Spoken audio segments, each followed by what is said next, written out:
Kinalimutan na kaya ako ng Diyos? Hi there, kumusta ka?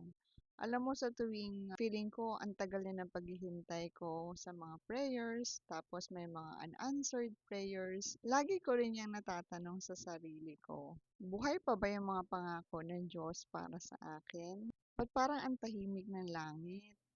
Lord, bakit parang walang progress?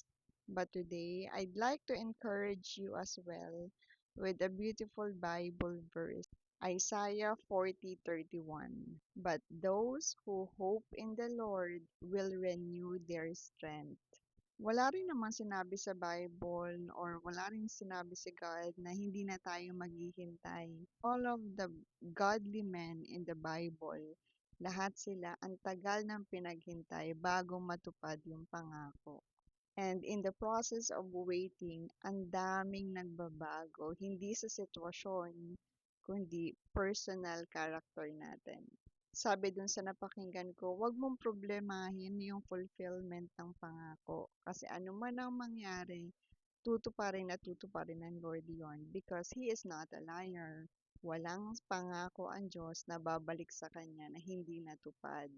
At dun ko rin na-realize na siguro habang naghihintay ako, instead of asking kailan matutupad, tinatanong ko rin ang sarili ko, may nabago ba talaga sa akin, sa character ko, sa perception ko sa buhay, at lalo na sa relationship ko with the Lord. The Lord impressed in my heart that He is more concerned about my character kesa dun sa comfort ko.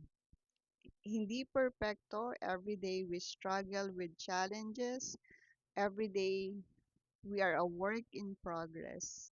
But here's something that really changed my perspective. God gives the promise before He gives the provision. Bakit?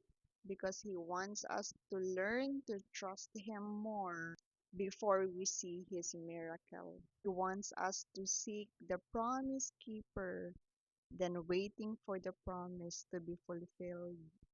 And that will humble us na magre-remind sa atin hindi tayo nabubuhay dahil sa magaling tayo, kundi nabubuhay tayo dahil may pabor at biyaya ang Diyos.